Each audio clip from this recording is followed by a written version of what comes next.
না, গোপালকে নিয়ে তো আর পারা গেল না। সবাই হাজির, অথচ গোপালেরই কোনো পাত্তা নেই। আসলে গোপাল বুঝে গেছে যে ওকে ছাড়া চলবে না মহারাজ, তাই ইচ্ছে করে দেরি করে। একদিন কড়া শাস্তি দিলেই ঠান্ডা হয়ে যাবে মহারাজ। এমন বিশৃঙ্খলা যে আর বরদাস্ত করা যায় না। আজ আসুক গোপাল একবার, বড্ড বার বেড়েছে দেখছি আজকাল।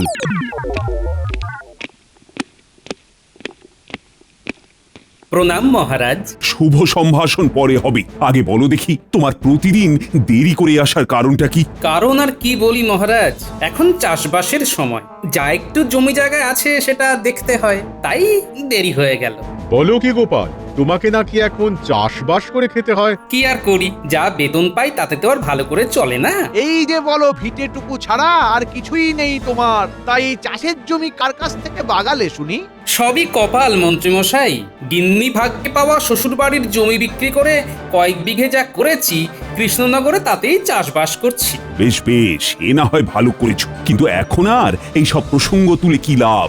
আমিও তো সেই কথাই বলছি মহারাজ। গোপালের যদি লাভ না হয়, মানে এই বেতনে না পোষায়, তাহলে রাজসভায় আসা ছেড়ে দিক।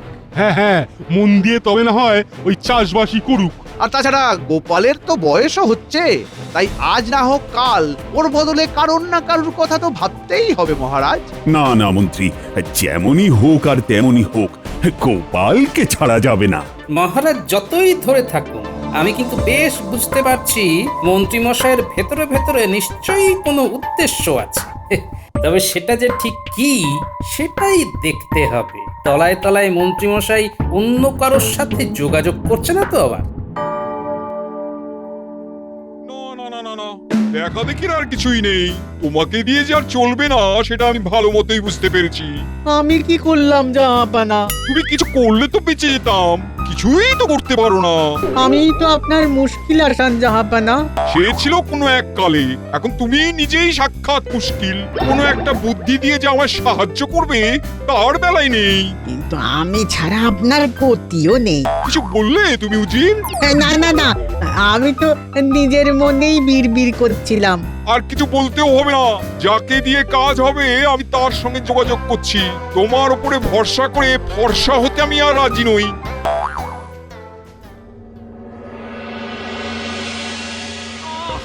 খেটে খেটে কি অবস্থা হয়েছে তোমার?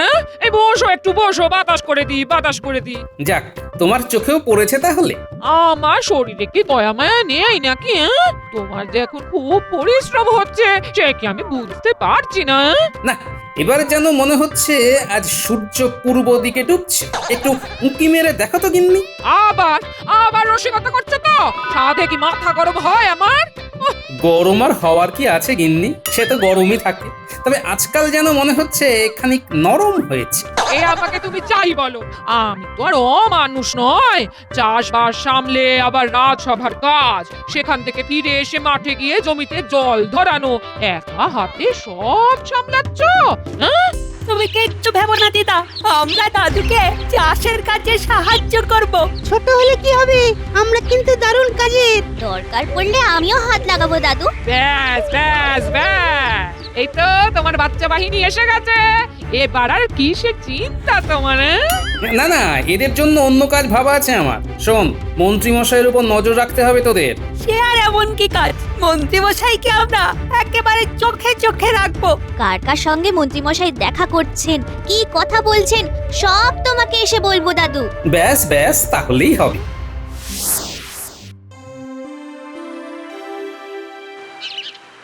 কম সময়ে নবাবের চিঠিখানা এসেছে। এবার মনে হচ্ছে ভগবানের একটা হিল্লে হয়ে যাবে। আমি এসে গেছি মন্ত্রীমশাই, এসে গেছি। কি সুসংবাদ শোনাবেন আমায়? সু নাকি কু সেটা তো তুমি বুঝবে, তবে কৃষ্ণনগরের রাজসভায় তোমার স্থান করে দিতে সময় লাগবে। বুঝতে পেরেছি, ওখানে নিশ্চয়ই গোপাল জ্যাঁকিয়ে বসেছে, তাই তো?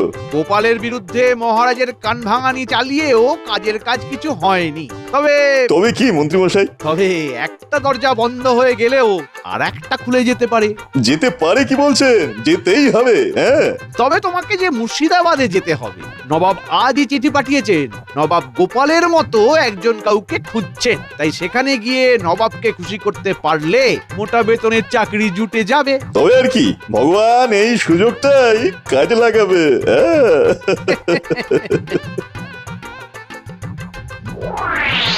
যাই, টুকটুক করে গিয়ে চাষের কাজ দেখে আসি আগে, তারপরে না হয় রাজসভার দিকে যাওয়া যাবে। এই তো গোপাল দাদুকে রাস্তাতেই পেয়ে গেছি। দাদু দাঁড়াও দাঁড়াও, তোমার জন্য গরম গরম খবর আছে। মনে হচ্ছে মন্ত্রী মশাইয়ের ব্যাপারে কিছু বলবি। ঠিক ধরেছো, আমরা নিজের চোখে দেখেছি ভগবান দাদা মন্ত্রী মশাইয়ের সঙ্গে দেখা করছে। তাই নাকি? তার মানে এবার এমন কিছু একটা ঘটনা ঘটবে যার জন্য আমাকে সজাগ থাকতে হবে। যাক গোপাল দাদা, তোমাকে হাতের কাছেই পেয়ে গেলাম। সে তো না হয় গেলে, কিন্তু হঠাৎ আমার খোঁজ কেন? আসলে আমরা জানতে চাইছিলাম মুর্শিদাবাদ থেকে সারের গাড়ি কবে ঢুকবে। ভাবনাটা যে একেবারে আমারও হচ্ছে না তা নয়, এবারে সার পাঠাতে নবাব দেরি করছে কেন কে জানে। আসছে না, আসছে না, কিছুতেই মাথায় আসছে না। না না, আমি কিছু ভেবে উঠতে পারছি না। আপনি অতটা অধৈর্য হবেন না জাহাপানা, আপনি একা নন, আমিও তো ভাবছি আপনার সঙ্গে। তাতে হচ্ছেটা কি? ভেবে ভেবে কোনো একটা উপায় বের করতে পেরেছো এতক্ষণে? আগে যাবো না, আমি ভগবান কৃষ্ণনগরের মন্ত্রী মশাই আমাকে আপনার কাছে পাঠিয়েছেন। হ্যাঁ আচ্ছা, তবে তুমি? হ্যাঁ যাবো না, আমি আপনার পরামর্শদাতার কাজ করতে পারবো। হ্যাঁ। যাও যাও, আমি থাকতে হুজুরের কাউকে দরকার নেই, পালাও এখান থেকে। না না না না না, এসে যখন পড়েছো তখন সহজে তোমায় আমি ছাড়ছি না। আসলে হয়েছে কি, আমি এখন একটা জটিল সমস্যায় ডুবে আছি। যেখানে সমস্যা সেখানেই তো আমাকে দরকার জাহাপনা। আসলে হয়েছে কি, পুরনো আলু বীজ গুদাম ভর্তি হয়ে পড়ে আছে। আগের বার চাষিরা বর্ধমান থেকে আলুর বীজ নিয়েছিল, এদিকে এখন কৃষ্ণনগরের চাষিরা সার নেবে বলে তাগাদা করছে। কিন্তু সার দিয়ে দিলে আলু বীজের কি হবে? তাই আপনি এমন কিছু করতে চাইছেন যাতে আপনার সার বিক্রি হয়, তার সাথে এই বর্ধমানের আলু বীজ বিক্রির রাস্তাটা বন্ধ করা যায়। একদম তাই, একদম তাই। খুব সহজ ব্যাপার। হ্যাঁ হুজুর, আপনি বরং এখন সপ্তাহ দুয়েক এক বস্তা সারের সঙ্গে 2 বস্তা আলুর বীজ বিনামূল্যে দিয়ে দিন। আহা, কি একেবারে বুদ্ধি! নবাবকে তুমি পথে বসাবে। সে না হয় দিলাম, তারপর কি হবে? দেখবেন আপনি যেমন চাইছেন তেমনই হবে। তবে তার আগে এই বিনামূল্যে আলু বীজ দেওয়ার প্রচারটা যাতে কৃষ্ণনগরে ভালো করে হয় তার একটা ব্যবস্থা মন্ত্রীমশাইকে ধরে করে ফেলতে হবে।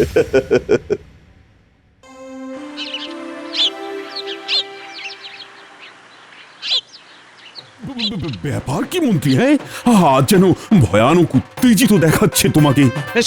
সেটা খানিকটা ঠিকই ধরেছেন মহারাজ। আসলে হয়েছে কি, এতদিনে প্রজাদের জন্য একটা ভালো কিছু ব্যবস্থা করতে পেরে মনটা নিচে নিচে উঠছে। ও মা, মন্ত্রী মশাইয়ের মন নাচে যখন তখন। কিন্তু সেই ভালো ব্যাপারটা কি, খুব শুনতে ইচ্ছে করছে যে। বলছি আসলে হয়েছে কি, নবাবের সাথে কথাবার্তা বলে প্রজাদের জন্য সারের সঙ্গে বিনামূল্যে আলু বীজেরও ব্যবস্থা করেছি আমি। ব্যাপারটা অনেকটা ঘোড়া ডিঙিয়ে ঘাস খাওয়ার মতো হলো না? শোনো, মন্ত্রী হিসাবে আমারও কিছু ক্ষমতা আছে, আর সেটার ব্যবহার করেই আমি মহারাজকে চমকটা দিলাম। সত্যি সত্যি আমি চমকে গেলাম বটে মন্ত্রী। হ্যাঁ, এটা তো খুবই ভালো খবর। কিন্তু এত ভালো নয় যে মহারাজ। ব্যাস, অমনি গোপাল কুটুম কাটুম শুরু করে দিল। এ তোমার কেমন কথা গোপাল? হ্যাঁ, মন্ত্রী ভালো কাজ করলে তার প্রশংসা তো করতেই হবে। না না মন্ত্রী, তুমি এখনই খবরটা প্রজাদের কানে পৌঁছে দেওয়ার ব্যবস্থা করো। শোনো শোনো শোনো, প্রজাদের জন্যে খুশির খবর। আগামীকাল থেকেই মুর্শিদাবাদ থেকে আসা কৃষি সার ন্যায্য মূল্য দিয়ে প্রজারা ক্রয় করতে পারবে, আর তার সাথেই বিনামূল্যে আলু বীজও সংগ্রহ করতে পারবে। এই সুযোগ বারবার আসে না, তাই হাতছাড়া করবেন না। এই সুযোগ শুধু 15 দিনের জন্য। শোনো শোনো শোনো। ওহ, এ তো দারুণ খবর। সারের সঙ্গে আলু বীজ একেবারে বিনামূল্যে। বাবা বাবা, নবাব তো তাহলে আচ্ছা ছাড়ের বন্দোবস্ত করেছেন। না, একটু দেরি হলো বটে, তবে খুব ভালো হলো। চলো আজ থেকে গিয়ে কৃষি ভান্ডারে ভিড় জমাই। যত যাই করো, তবে একটা কথা মাথায় রেখো, বিনামূল্যে কোনো কিছুই ভালো নয় কিন্তু। তার মানে তুমি কি বলতে চাইছো গোপাল দাদা? মানে আর কি, আমার মন বলছে শুধু সারের নয়, এই বীজের মূল্য তোমাদের চোকাতে হবে। হ্যাঁ, সে কি, এ আবার কেমন কথা? এটা তুমি ঠিক বলছো না গোপাল দাদা। কথা যেমনই হোক, পরে যাতে ব্যথা না পাও তাই সাবধান করে দিলাম। সবাই এই সুযোগ নিলেও আমি কিন্তু নেব না। না না, আমরা কিন্তু এই সুযোগ ছাড়তে পারবো না। না, ছাড়তে না চাইলে ছেড়ো না, তবে এটাও শুনে রাখো, আমার সাবধান করার কাজ আমি করেছি, বাকিটা তোমরা যথাসময়ে টের পাবে। ঢের ঢের লোক দেখেছি, তবু তোমার মতো দেখিনি। বাবা বিনা পয়সায় আলুর বীজ দিচ্ছে আর তুমি নেবে না? ওই বিনে পয়সায় দিচ্ছে বলেই তো নেব না। এটা তোমার কেমন গোয়ার তুমি? নিলে অসুবিধাটা কোথায়? নিলে সুবিধাও যে খুব একটা হবে না গিন্নি, এত কাঁচা কাজ নবাব অন্তত করবে না। আর তাই তুমি এখানে ঠুকে বসে থাকবে, নড়বে না? তুমি এখনো বসে আছো দাদু? ওদিকে তো বীজ আর সার নিতে সবাই সেই ভোর থেকে দাঁড়িয়ে পড়েছে। মনে হচ্ছে ভালোই কুতকুতি আর ধাক্কা ধাক্কি হবে। আমার মনে হচ্ছে ওই জন্যেই দাদু ওখানে যাচ্ছে না। কি গো, শুনলে তো এবার সবাই চলে যাচ্ছে, সবাই চলে গেছে। তাহলে কি সবাই বোকা আর তুমি একা চালাক? সেটাই তো ভাবছি, চালাকিটা তাহলে করছে কে? মন্ত্রীমশাইয়ের সঙ্গে ভগবানকে দেখা গেল, তারপর মন্ত্রীমশাই নবাবের সাথে রফা করার কথা বলল। না না না, এর মাঝে নিশ্চয়ই ভগবান কোনো একটা কলকাঠি নাড়ছে। কি হলো দাদু, কোনো গোলমাল হচ্ছে? গোলমাল তো আছেই রে, অবশ্যই আছে। তোরা কিন্তু মন্ত্রীমশাইয়ের উপর নজরদারি চালিয়ে যা, বুঝলি? ওদিকে খবর কি উজির? তোমার হিসেব কি বলছে? মজুত করা আলু বীজ বেশ অনেকটাই হালকা হয়ে গেছে জাহাপানা, তবে বীজ বাবদ একখানা করিও আমদানি হয়নি। এবার হবে জাহাপনা। সে তো তুমি সেই কবে থেকেই বলে যাচ্ছ, কিন্তু হচ্ছে আর কই? এক বস্তা করে সারে কি আর চাষ হবে জাহাপনা? তার মানে? মানে সার আরো কিনতে হবে, আর এবার শুধু সার কিনতে হবে, আলুর বীজ আর পাবে না। তাতে আর ওদেরই বা কি হবে, আর নবাবেরই বা কি হবে? হবে হবে, এবারে যে সারের দাম দ্বিগুণ করে দিতে হবে। বলতে হবে সারের দাম হঠাৎ বেড়ে গেছে, আমদানি নেই, আসলে বীজের দামটা এবারে সারের উপরে চাপিয়ে দিতে হবে। আর এখন সার চাষিদের কিনতেই হবে, আর নতুন করে কোথাও থেকে বীজও কিনতে পারবে না, কারণ বীজ নেওয়া হয়ে গেছে। অল্প যা লাগবে সেটা আমার কাছ থেকেই নিতে হবে, না হলে দু রকম বীজ হয়ে যাবে। উফ, তোফা তোফা বুদ্ধি তোমার ভগবান, তোফা। তাহলে বীজের দামও উঠে আছে কিনা বলুন যাবো না? না না না না না, আমার কিছুই বলার নেই। আমার এখন একটাই কাম, আর সেটা হলো তোমাকে ইনাম দেওয়া। সবাই সমান, সবাই সমান, সব কটা সমান। কাজের বেলায় কাজী, আর কাজ ফুরালেই পাজি। তখন থেকে নিজের মনে কি বিড়বিড় করছো বলো তো? তোমার কি পেট গরম হলো নাকি, নাকি মাথা? বুঝবে না, বুঝবে না গিন্নি, তুমি বুঝবে না। আমার যে কি হচ্ছে তুমি বুঝতে পারবে না। না বোঝালে বুঝবো কেমন করে? তুমি কি আমাকে বলেছো কিছু? বললেই যেন তুমি সব বুঝবে। হ্যাঁ, ওই ভগবানটা নবাবের কাছে সেদিয়ে গিয়ে আমার পাওনা গন্ডা ভুলে গেল। এবার মাসে মাসে আমি যে নগদ পাবো ভেবেছিলাম, তার কি হবে? তার কি হবে? আমার কিন্তু কথার দাম আছে মন্ত্রীমশাই। এই যে যেমন পেয়েছি তার থেকেই দিচ্ছি, পরে আবার দেবো।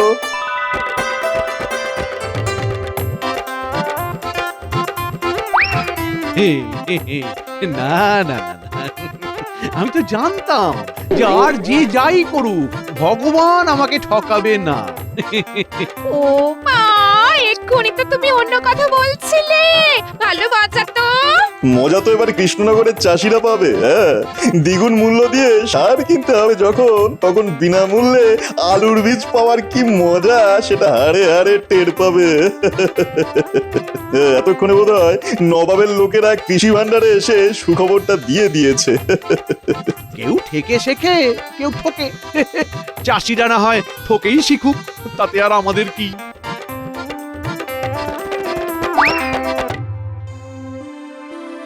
চললাম গিন্নি, চাষের জমিখানা কেমন তৈরি হয়েছে দেখতে চললাম। দেখে আর কি হবে? বীজ তো নেই যে চাষ করবে, আর সারও নেই জমিতে ছড়াবে। হ্যাঁ? চিন্তা করো না গিন্নি, যোগাযোগ থাকলে সবই জোগাড় হয়ে যাবে। কিন্তু এখন আমাদের কি হবে গোপাল দাদা? আরে আরে, সবাই যে একেবারে দল বেঁধে চলে এসেছো, ব্যাপারটা কি? হ্যাঁ, তুমি যা বলেছিলে তা একেবারে অক্ষরে অক্ষরে মিলে গেছে। সারের দাম দ্বিগুণ হয়ে গেছে, এটা তো পয়সা দিয়ে আলু বীজ কেনার সমানই হলো। তুমি একটা কিছু করো গোপাল দাদা। এবার কেন? বেশ তো ঘি খেয়েছো, এবার ঢেকুর তোলো। হ্যাঁ। তোরাও এসে গেছিস? আয় আয় আয়, তা ওদিকের খবর কি? আচ্ছা, তাহলে ব্যাপারটা তলায় তলায় এইভাবে চলছে। হ্যাঁ, কিন্তু আমাদের কি করে চলবে গোপাল দাদা? আমাদের কথা কি তুমি একটুও ভাববে না? ভাববো না বললেও তো আর হাত গুটিয়ে বসে থাকতে পারবো না। শোনো, তোমাদেরও হাত চালাতে হবে।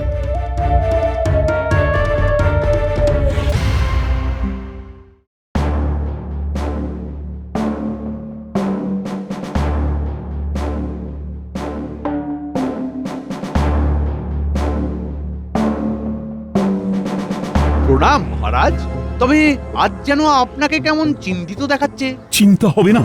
আমার প্রজারা যদি চিন্তায় থাকে তবে আমি নিশ্চিন্তে থাকি কি করি? কেন মহারাজ, কিছু অনিষ্ট হয়েছে? অনিষ্ট হতে আর বাকি কি আছে? খবর পেলাম প্রজাদের নাকি দ্বিগুণ অর্থ দিয়ে সার কিনতে হচ্ছে। এটা কি ঠিক হচ্ছে? খবরটা তাহলে মহারাজের কানে পৌঁছে গেছে। আপনি চিন্তা করছেন কেন মহারাজ? ঠিক যদি নাও হয় তবে মন্ত্রীমশাই ঠিক করে দেবেন। হ্যাঁ, সেটা আবার কিভাবে? কেন মহারাজ? বিনামূল্যে বীজ দেওয়ার ব্যাপারটা যদি মন্ত্রীমশাই নবাবকে বুঝিয়ে ব্যবস্থা করতে পারেন, তাহলে সারের দাম দ্বিগুণ করাও নিশ্চয়ই মন্ত্রীর সঙ্গে কথাবার্তা বলেই নবাব ঠিক করেছেন। উনিই তাহলে মূল্য কমানোর কথা নবাবকে বলতে পারেন। এই মরেছে, এ কি সবাই মিলে তো আমাকে আচ্ছা বেকায়দায় ফেললো দেখছি। না না মন্ত্রী, তুমি এর দায় এড়াতে পারো না। তবে গোপাল, মন্ত্রীর ব্যবস্থা না হয় পরে করছি আমি, কিন্তু এখন প্রজাদের মুখে হাসি ফিরবে কি করে সেটা তো বলো। মহারাজ, এখন প্রজাদের মুখে হাসি ফেরাতে পারে কেবল গোবর। হ্যাঁ, গোবর? ও মা, গোবরের কি বিশ্রী গন্ধ! আমি এখন থেকে করি তাহলে আমার নাক বন্ধ। বিশ্বাস না হলে আপনি নিজের চোখেই দেখবেন, চলুন মহারাজ।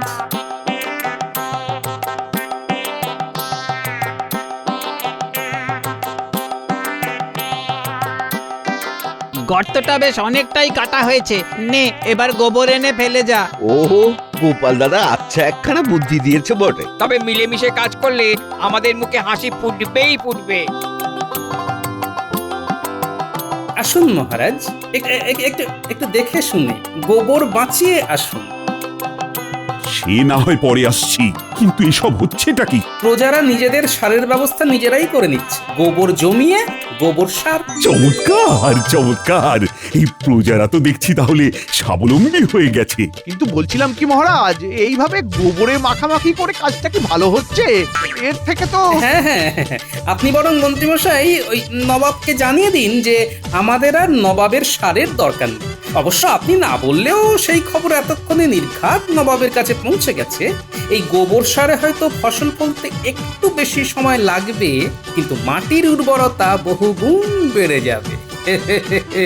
বুঝতেই পারছি এই সব গোপালের উর্বর মস্তিষ্কের ফল। কি করব বলুন পণ্ডিত মশাই, আমার মাথাতেও যে গোবর ভরা আছে। না না গোপাল, তোমার বুদ্ধির তুলনাই হয় না। সে না হয় হলো, কিন্তু যে নবাবকে বুদ্ধি দিল এরপরে তার কি হবে সেটা ভেবেই যে এখন আমি অস্থির হয়ে যাচ্ছি মহারাজ। নবাবকে বুদ্ধি দেওয়ার লোকটি কে বলো তো গোপাল? আমার মন্ত্রী সেই গুণধর নয় তো? না না, ঠিক মন্ত্রী মশাই নন, তবে ওনারই অনুপ্রেরণায় ভগবান নবাবের কাছে গিয়ে এইসব কলকাঠি নেড়েছে। আর কাঠি করলে যে লাঠির বাড়ি খেতে হয় সে কে না জানে মহারাজ। ওই ওই ভালো করে সর্ষের তেল মাখিয়ে একটা লাঠি আনো দেখি। আজ এই ভগবানকে আচ্ছা করে ঘা কতক লাগিয়ে ওর সব তেল আমি বার করছি। কাউকে দরকার নেই, আমি নিজে গিয়ে নিয়ে আসছি জাহাপানা। আমাকে ছেড়ে দিন, যাবো না। আমি বুঝতে পারিনি, যাবো না। আমাকে ছেড়ে দিন, ছেড়ে দিন না, যাবো না, ছেড়ে দিন। আমার চরম লোকসান করিয়ে দিয়ে এখন বলছো বুঝতে পারিনি? তোমার শুধু কিন্তু তোমার কথা মতো বিনা পয়সায় আলু বীজ দিয়ে ভেবেছিলাম সার বিক্রি করে সেই পয়সা উঠে আসবে, কিন্তু এখন তো খবর পাচ্ছি চাষিরা আর সার নেবে না। তাহলে তাহলে এবার কি হবে? তাহলে তোরা বীজটা বিনা পয়সাতেই পেয়ে গেল জাহাপানা। তোমাকে আর ফোড়ন কাটতে হবে না, যাও নিয়ে এসো লাঠিকানা, আগে একে পেটাবো তারপর গড়াতে বলবো। ওরে বাবা গো, ওরে বাবা, মরে যাবো গো। এই ধরো ওকে, এই যেন পালাতে না পারে, ধরো।